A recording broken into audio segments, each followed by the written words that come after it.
அற்புதம் செய்வதாக இருந்தால் இறைவனுடைய தூதர்கள் நபிமார்கள் அனுப்புறாங்க இல்லையா, அவங்க நான் இறை தூதர் நிரூபிக்கிறதுக்காக வேண்டி சில அற்புதங்கள் அல்லாஹ் கொடுப்பான். அந்த அற்புதத்தை அல்லாஹ்ட்ட பர்மிஷன் வாங்கி இதுன்னு அல்லாஹ்ட்ட அனுமதி வாங்கி கொண்டு செய்வார்கள். மற்றவன் அல்லாஹ்ட்ட அனுமதி வாங்க இயலுமா? அவுலியாட்ட அல்லாஹ் பேசுவானா?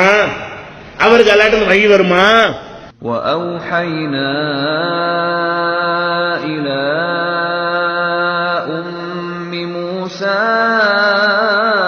أَنْ أَرْضِعِيهِ فَإِذَا خِفْتِ عَلَيْهِ فَأَلْقِيهِ فِي الْيَمِّ وَلَا تَخَافِي وَلَا تَحْزَنِي إِنَّا رَادُّوهُ إِلَيْكِ وَجَاعِلُوهُ مِنَ الْمُرْسَلِينَ. அவுலியாட்ட அல்லாஹ் பேசுவானா? அவருக்கு அல்லாஹ்ட்ட வகி வருமா?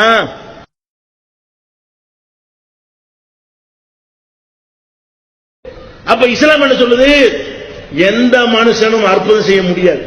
قال الذي عنده علم من الكتاب أنا آتيك به قبل أن يرتد إليك طرفك فلما رآه مستقرا عنده قال هذا من وكفلها زكريا كلما دخل عليها زكريا المحراب وجد عندها رزقا قال يا مريم أنى لك هذا قالت هو من عند الله. அல்லாஹ் பர்மிஷன் கொடுப்பானா? நபிமார்களை தவிர எந்த மனுஷனும் எந்த அற்புதத்தை செய்ய முடியாது. ஃப்ராட் பண்ணி தான் அற்புதம் செய்ய முடியுமே தவிர எந்த மனுஷனும் எந்த அற்புதம் செய்ய முடியாது.